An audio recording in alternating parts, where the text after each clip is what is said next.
At 9:27 a.m. on December 13, 1943, Second Lieutenant Philip Adair pulled his Curtiss P-40N Warhawk into a climbing turn over Assam, India, as 64 Japanese aircraft materialized through the morning haze 3 miles east, heading directly for his base at Dinjan Airfield. The 23-year-old Adair had flown 43 combat missions with the 89th Fighter Squadron protecting the Hump airlift, but this morning, he was the only pilot airborne when the formation appeared.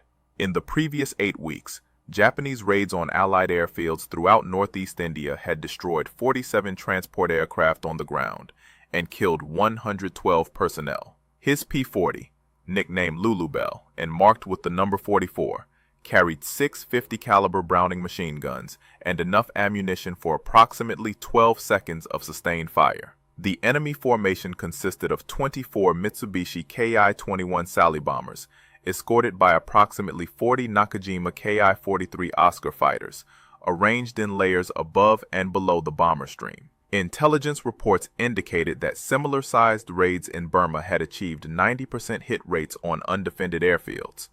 Below him, Dinjan Airfield housed 14 C-47 transport aircraft, loaded with critical supplies for Chiang Kai-shek's forces in China, a field hospital treating 63 wounded soldiers, and fuel stocks sufficient to support hump operations for 11 days. If the bombers reached the field unopposed, the damage would cripple Allied supply operations over the Himalayas for weeks. The nearest friendly fighters were 38 minutes away at their base in Jorhat. Adair checked his fuel gauge. Full internal tanks, 180 gallons. Approximately 90 minutes of flight time at combat power. The Japanese formation was 3,000 feet below him, moving at 240 miles per hour toward the airfield. Standard doctrine called for fighter pilots to wait for reinforcements when outnumbered more than 5 to 1. Adair had 64 to 1 odds. He could radio for help and shadow the formation until support arrived. By then, the bombs would already be falling. Or he could attack alone and try to disrupt their bombing run. Adair pushed the throttle forward. His Allison V1710 engine responded immediately, the manifold pressure climbing to 54 inches. The P-40 accelerated to 320 miles per hour. He positioned himself 4,000 feet above the bomber formation, coming at them from the south with the sun behind him. The Oscars hadn't spotted him yet. Their attention was focused forward on the target. He had one advantage: surprise. The Japanese pilots expected fighters to meet them near the target, not 20 miles out. Adair planned his attack vector. Hit the lead bomber formation first. Ignore the fighters initially.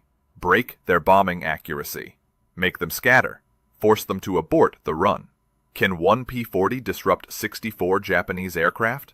Please like this video to see how this turns out. Subscribe for more stories, and let's continue. Back to Adair. The lead Sally bomber group flew in tight formation, 6 aircraft arranged in 2 Vs of 3. Adair rolled inverted, pulled the nose down, and dove at the bombers from their 7 o'clock high position. His airspeed built rapidly: 340 miles per hour, 360, 380. The P-40's Allison engine screamed at full power. Range closed fast. The bomber crews still hadn't seen him.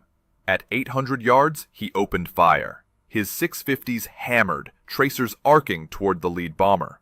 Rounds walked up the Sally's left wing. Fabric tore, metal sparked. The bomber's port engine erupted in orange flame. Black smoke poured from the cowling. The formation broke. Bombers scattered left and right, their tight V dissolving into chaos.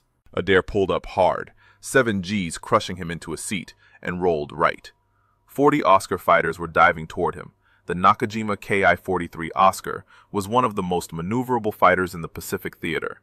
Powered by a Nakajima HA-115 engine producing 1,150 horsepower, it could reach 329 miles per hour at 13,000 feet, and execute turning circles tighter than any American fighter.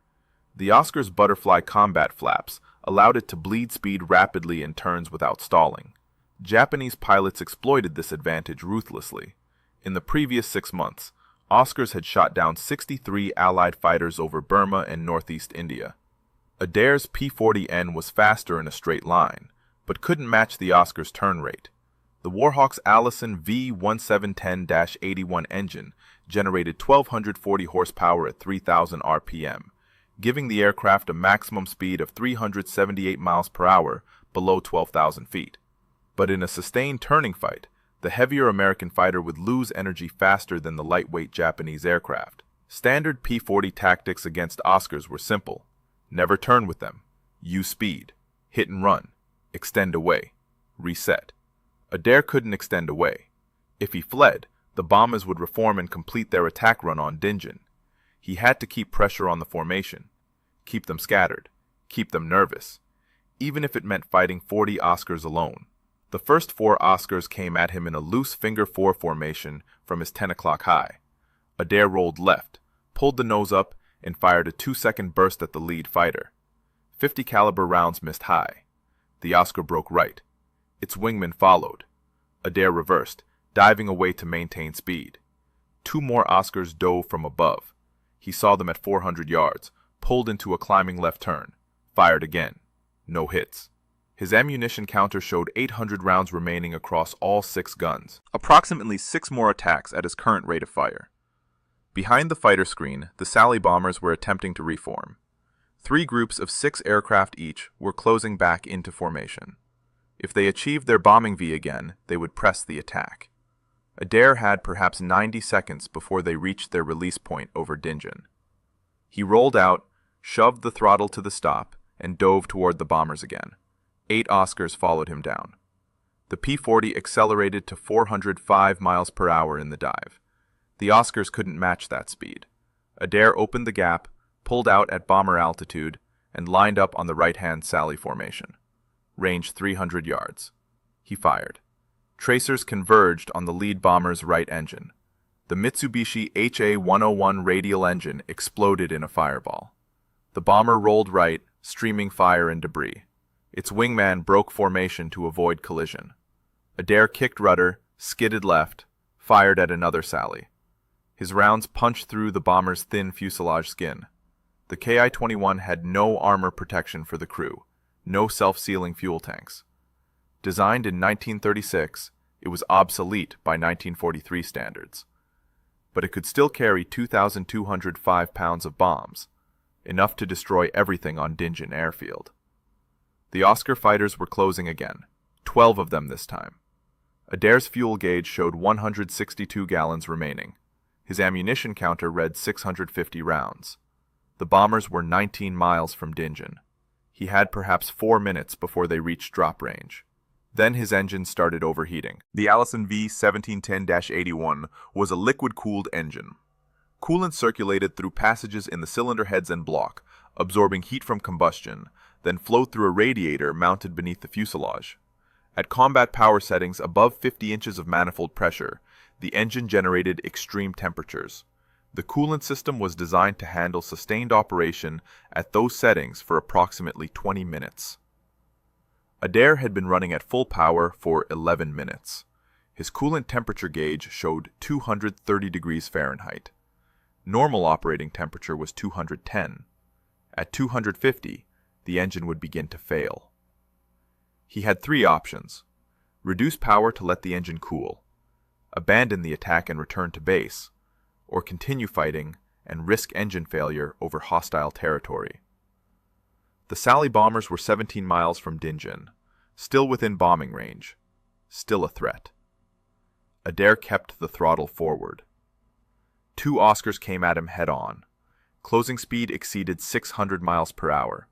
Both fighters opened fire at 500 yards. Adair saw their muzzle flashes, 7.7mm tracers walking toward his nose. He fired back. His heavier 50 caliber rounds carried more energy and reached farther. At 350 yards, his rounds hit the left Oscar's engine cowling. The lightweight fighter shuddered, broke left, trailing white coolant vapor. Its wingman followed. Adair rolled right and dove. His coolant temperature hit 240 degrees. The Sally bombers were 15 miles from target. 2 formations of 6 aircraft each had reformed into bombing Vs. The third formation was scattered, 3 bombers struggling to rejoin. Adair went for the lead formation again. 6 Oscars tried to intercept him. He dove past them at 390 miles per hour, too fast for them to follow. At bomber altitude, he leveled out and opened fire on the lead Sally. His first burst hit the bomber's right wing root. The wing structure failed. The outer panel folded upward and tore away. The Sally rolled inverted and entered a spin. No parachutes. The crew rode it down. The formation broke again. Bombers scattered in 3 directions. Their bombing accuracy was destroyed. Even if they dropped now, their bombs would be spread across miles of jungle instead of concentrated on the airfield. Adair pulled up hard. His coolant temperature gauge showed 248 degrees. The engine was running rough. He could feel vibration through the control stick. Detonation was starting in the cylinders. Pre-ignition from excessive heat. If he didn't reduce power soon, the engine would seize. 8 Oscars dove on him from above. He saw them late, rolled left. Too slow. 7.7 millimeter rounds punched through his right wing. Fabric tore, metal buckled. One round hit his right aileron control rod. The aileron response went mushy. He needed more right stick pressure to maintain level flight. Another burst walked up his fuselage. Rounds sparked off his engine cowling. One penetrated the coolant reservoir behind the firewall. Green coolant sprayed across his windscreen. The engine temperature gauge climbed past 260 degrees. Steam erupted from the cowling seams. His oil pressure dropped. The Allison was dying. Adair chopped the throttle. The engine RPM fell from 3,000 to 2,400. Not enough power to maintain altitude. The P-40 started descending. 1,000 feet per minute. Then 1,500. The Oscars were circling above him. Waiting. Then his engine caught fire. Fire in a liquid-cooled aircraft engine follows a predictable sequence. First, burning coolant vaporizes and ignites. The flames spread forward along the engine cowling, drawn by airflow. If the fire reaches the fuel lines running along the engine's left side, the aircraft explodes. Adair had perhaps 30 seconds before that happened. Standard procedure for engine fires was immediate shutdown and bailout. But his altitude was only 8,000 feet, descending rapidly, and he was 12 miles from friendly territory over jungle where Japanese patrols operated. He kept the engine running. The Allison's fuel mixture could be leaned manually. Adair pulled the mixture control back to idle cutoff for 3 seconds, starving the engine of fuel. The fire intensity decreased. He pushed the mixture forward again. The engine coughed, caught, continued running, but rough. Power output had dropped to approximately 60%. Not enough to climb. Barely enough to maintain level flight. He was committed to flying home on a burning, damaged engine, or abandoning the aircraft over hostile territory. The Sally bombers were 13 miles from Dingen, still close enough to turn back and attack, but their formations had disintegrated. Individual bombers were heading southeast toward Burma. The raid was broken. The airfield was safe. Adair turned southwest toward his base at Nagaguli, 43 miles away. Approximately 15 minutes of flight time if the engine kept running. 6 Oscars followed him. At 7,000 feet, his engine oil pressure dropped to 0. The Allison ran on oil pressure to lubricate its connecting rods, crankshaft, and camshaft. Without oil pressure, metal ground against metal. Friction generated heat. Heat caused expansion. Components seized. Adair felt the engine vibration increase. The propeller began windmilling unevenly. Power output fell further. His airspeed dropped to 180 miles per hour. The P-40's stall speed was 120. He was losing the margin between controlled flight and falling. Behind him, the Oscars closed to 400 yards. They didn't fire. They were watching, waiting for the engine to fail completely, waiting for him to bail out or crash. One Oscar pulled alongside, close enough for Adair to see the pilot's face. The Japanese pilot gestured downward. Land the aircraft. Surrender. Become a prisoner. Adair ignored him. At 6,000 feet, smoke began filling his cockpit. Not from the engine fire, from electrical wiring behind the instrument panel. The rounds that had hit his fuselage had severed control cables and damaged the electrical system. Smoke burned his eyes and throat. He slid the canopy open. Wind blast cleared some of the smoke, but the slipstream made breathing difficult. His airspeed fell to 160 miles per hour. The Oscars backed off. They weren't going to waste ammunition. The American pilot was already dead. His aircraft was crippled. The engine was dying. He would crash in the jungle. They circled higher, watching him descend. At 4,000 feet, Adair's right aileron control cable snapped. The aileron flopped to full deflection.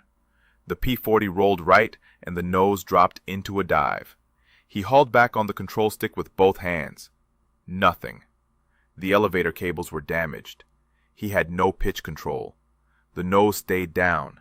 His airspeed increased. 200 miles per hour. 220. 250. The jungle rushed up at him. Altitude 3,000 feet.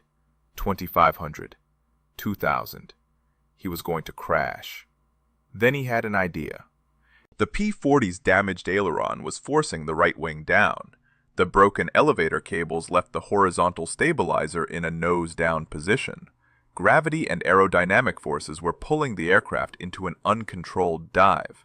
But aerodynamics work in both directions. If Adair rolled the aircraft inverted, the damaged aileron would force the right wing up instead of down. The elevator stuck in nose-down trim would push the tail down, lifting the nose up. Flying upside down would reverse the control inputs. The damage that was killing him right side up might save him inverted.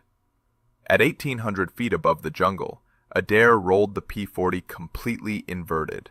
-1G pressed him against his shoulder straps. Blood rushed to his head. His vision turned red around the edges. The fuel system, designed for positive G loads, struggled to feed fuel to the engine inverted. The Allison coughed, sputtered, nearly quit, then caught again, running rough but producing power. The nose came up. The descent slowed. At 1,200 feet the P-40 leveled out, flying upside down at 140 miles per hour. Adair held the inverted attitude for 40 seconds. His airspeed increased to 160. He was climbing, slowly, 50 feet per minute, but climbing. Then the fuel starvation problem returned. The engine began cutting out. He rolled right side up. The damaged controls immediately pushed the nose down. The P-40 descended again, 600 feet per minute. Adair waited until he lost 300 feet, then rolled inverted again. The nose came up. He climbed 200 feet before fuel starvation forced him to roll upright. The pattern repeated. Upside down to climb, right side up to let fuel feed properly. Flip, climb. Flip, descend. Flip, climb. The 6 Oscars circling above watched this impossible display. An American P-40 with a burning engine and damaged controls, flying alternately inverted and upright, refusing to crash, clawing for altitude with the determination of a wounded animal refusing to die. One Oscar dove to investigate. Adair saw him coming, rolled inverted to gain altitude, then rolled upright directly at the Japanese fighter. The Oscar broke away. The American pilot was either insane or desperate. Either way, the Oscars decided not to engage. They turned east, toward Burma. Adair continued his rolling climb toward Nagaguli. His fuel gauge showed 83 gallons. His oil pressure gauge showed 0. The needle had been pegged at 0 for 9 minutes. The engine should have seized by now. Connecting rods should have welded to the crankshaft. The fact that it still ran defied mechanical logic. The Allison was running on momentum, friction, and whatever microscopic oil film remained on its internal components. His altitude reached 3,000 feet, then 4,000. The base at Nagaguli was 21 miles southwest, approximately 11 minutes away if he maintained current speed. His coolant temperature gauge no longer registered. The needle had melted off at some point. Smoke still poured from the cowling, but the flames had died down. Either the fire had consumed all available fuel, or the lack of coolant had somehow starved it. At 5,000 feet, Adair spotted Nagaguli airfield ahead, the runway, the tower, the revetments, safety. But he faced a new problem. His landing gear was hydraulic. The hydraulic system ran on engine power. His engine was producing minimal power and might quit completely any second. If he lowered the gear and the engine died, he would crash short of the runway with the gear down.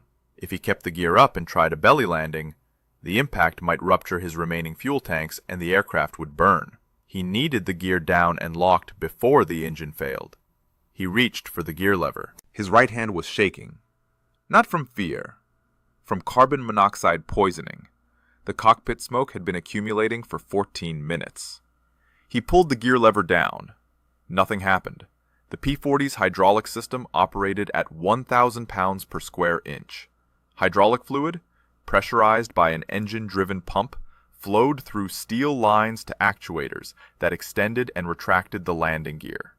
With the engine producing minimal power, the hydraulic pump wasn't generating sufficient pressure. The gear remained locked in the up position.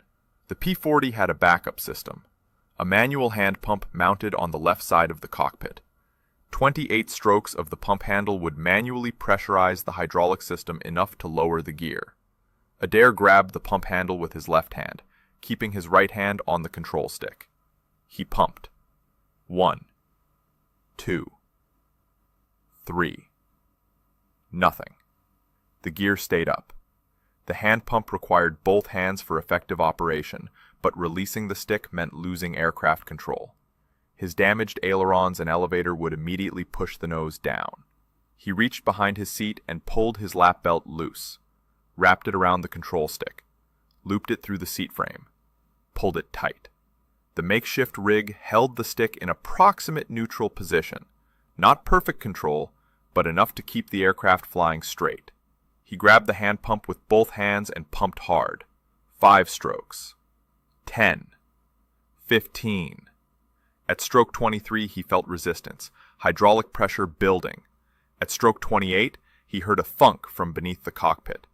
The left main gear extended and locked. The right main gear followed 3 seconds later. The P-40 was now draggy. Gear down increased drag significantly. His airspeed fell from 160 miles per hour to 135. Still above stall speed, but not by much. The engine was producing perhaps 40% power now, barely enough to maintain altitude with the gear extended. Nagaguli runway was 7 miles ahead. 3 minutes. His vision tunneled. Gray edges closed in from the periphery. Carbon monoxide poisoning was affecting his brain function. He shook his head, focused on the runway. 6 miles. His engine temperature gauge, the one that still worked, showed 310 degrees, far beyond redline. Metal components inside the engine were expanding from heat. Tolerances were closing. Any second now, a piston would seize, or a valve would stick, or a connecting rod would snap. 5 miles. The tower operators at Nagaguli saw him coming. A P-40 with smoke trailing from the cowling, flying erratically, gear down. They assumed he would make a normal approach, lower the flaps, reduce speed, touch down on the main wheels first. Standard landing procedure. But Adair's flaps were hydraulic too. With minimal engine power, he couldn't pump enough hydraulic pressure for both gear and flaps. The gear was down, the flaps stayed up. Landing without flaps meant higher landing speed, 120 miles per hour instead of 90. That meant longer landing roll. Nagaguli's runway was 4,000 feet long. A flapless landing in a damaged aircraft required at least 3,000 feet. Doable, if he maintained airspeed. If the engine kept running. If he touched down smoothly. At 2 miles from the runway, his engine quit. The propeller windmilled to a stop. No power, no thrust. The P-40 became a glider. A very poor glider. The Warhawk's glide ratio was approximately 8-to-1. From 2,000 feet altitude, he could glide approximately 3 miles. The runway was 2 miles away. Theoretically possible, but his damaged aircraft had extra drag from the battle damage. Bullet holes in wings and fuselage disrupted airflow. His actual glide ratio was worse than normal, perhaps 6-to-1. He wasn't going to make the runway. He was going to crash short, in the jungle. After surviving 64 Japanese aircraft, after flying inverted for 11 minutes, after nursing a dying engine for 15 miles, he would crash 200 yards from safety because his engine quit at the worst possible moment. Then he remembered something from training, something his instructor had said about P-40 glide performance. Something about flying inverted. In a normal glide, an aircraft descends nose first, gravity pulling it downward while wings generate lift. But inverted, the aerodynamics reverse. The wings camber, designed to generate lift upward when right side up, generates downward force when inverted. However, at specific angles of attack, this reversal creates less drag than right side up flight. An inverted glide could theoretically extend range by reducing drag. The principle had been mentioned briefly during training. No instructor expected pilots to actually use it. Adair had nothing to lose. He rolled inverted at 1,800 feet, 1 mile from the runway. Blood rushed to his head. His vision reddened. He held the inverted attitude, watching the jungle pass beneath him, or above him. Perspective became disorienting. The airspeed held steady at 125 miles per hour. The descent rate was 500 feet per minute, better than the 700 feet per minute he'd been experiencing right side up. The tower operators at Nagaguli saw an inverted P-40 approaching with landing gear extended. Gear down while inverted was aerodynamically wrong, structurally stressful. The gear doors, designed to handle air loads from below, were now subjected to loads from above. But the gear held. The P-40 continued its inverted approach. On the ground, a crew chief named Technical Sergeant Robert Martinez watched through binoculars. He saw the inverted aircraft, saw the gear extended, saw smoke trailing from the engine. His first thought was that a Japanese pilot had stolen a P-40 and was attempting to strafe the field. Martinez ran toward the nearest 50 caliber machine gun position. 3 other ground crew followed him. They reached the gun emplacement and began traversing the weapon toward the approaching aircraft. Adair was at 400 feet altitude, half a mile from the runway threshold, still inverted. His vision was fading. Gray tunnels closed in. Carbon monoxide and negative G-forces were shutting down his brain. He had perhaps 20 seconds of consciousness remaining. He needed to roll upright, line up with the runway, and land. But if he rolled upright too soon, the damage controls would push the nose down and he'd crash short. If he rolled too late, he'd overshoot the runway. At 200 feet altitude, 300 yards from the threshold, Adair rolled right side up. The damaged aileron immediately pushed the right wing down. He countered with left stick, fighting the aircraft, forcing the wings level. The nose wanted to drop.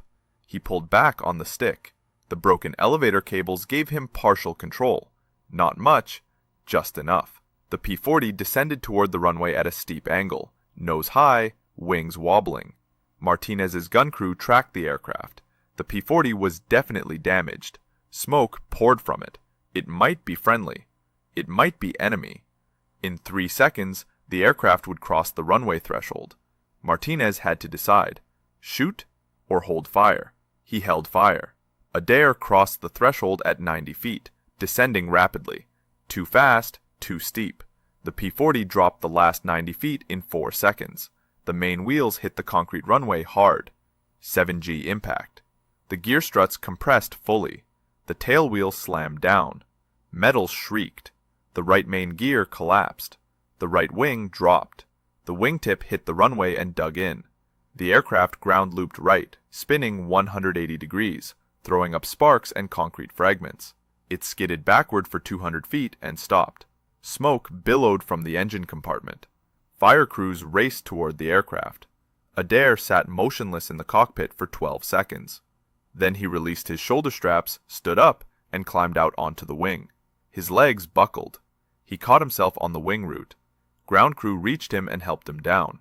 Martinez arrived with the fire crew. They opened the cowling. The Allison engine was destroyed. Pistons seized. Crankshaft warped. Oil pan ruptured. Coolant everywhere. Adair walked around the aircraft with Martinez. They counted the damage. 16 bullet holes in the fuselage, 7 in the right wing, 4 in the left. 1 round had severed the right aileron control cable completely. Another had punctured the hydraulic reservoir. A third had cut through 2 electrical bundles behind the instrument panel. The engine had sustained catastrophic damage from overheating and oil starvation. Every cylinder showed scoring. 3 connecting rods were welded to the crankshaft. The coolant system was destroyed. Lulubelle would never fly again. But Philip Adair had saved Dingaan Airfield. Intelligence reports confirmed that all 24 Sally bombers had turned back without dropping their ordnance. The Japanese formation had scattered 15 miles short of target. 40 Oscar fighters had escorted empty bombers back to Burma. 0 bombs hit Allied facilities, 0 casualties on the ground. 14 C-47 transports remained operational. The hump airlift continued without interruption. On December 16, 1943, 3 days after the mission, 10th Air Force Headquarters interviewed Adair about the engagement. He described the attack sequence, the inverted flying technique, the landing approach. Flight surgeons examined him. Carbon monoxide levels in his blood were still elevated 72 hours after the mission. They determined he had been flying with severe poisoning for the final 11 minutes of the flight. That level of impairment should have rendered him unconscious. He had somehow remained functional through will alone. On January 8, 1944, Lieutenant General Joseph Stilwell, commander of U.S. Forces China-Burma-India Theater, presented Second Lieutenant Philip Adair with the Silver Star. The citation read, "For gallantry in action against enemy forces on December 13, 1943, when Lieutenant Adair, flying alone, engaged and disrupted a formation of 64 enemy aircraft attacking Allied installations, continuing his attack despite severe aircraft damage and personal injury, thereby preventing destruction of critical supply facilities." Adair flew 95 more combat missions with the 80th Fighter Group. He achieved ace status with 5 confirmed kills. On his final mission in July 1944, he shot down 2 Ki-43 Oscars over northern Burma. He returned to the United States in September 1944, survived the war, and remained in the Air Force for 30 years. He retired as a full colonel in 1971. The 80th Fighter Group, the Burma Banshees, continued operations until August 1945. The unit destroyed 413 Japanese aircraft in aerial combat and 147 on the ground. They lost 63 pilots killed or missing. Their death's head skull insignia became one of the most recognized markings in the China-Burma-India theater. The P-40 Warhawk never achieved the fame of the P-51 Mustang or P-47 Thunderbolt. It was slower than both. It couldn't fight effectively above 15,000 feet. By 1943, it was considered obsolete. But in the hands of determined pilots like Philip Adair, the rugged Curtiss fighter proved what mattered most in combat wasn't the aircraft's specifications. It was the courage and skill of the pilot flying it. 1 pilot, 1 obsolete fighter, 64 enemy aircraft. December 13, 1943. Philip Adair proved that impossible odds mean nothing when someone refuses to quit.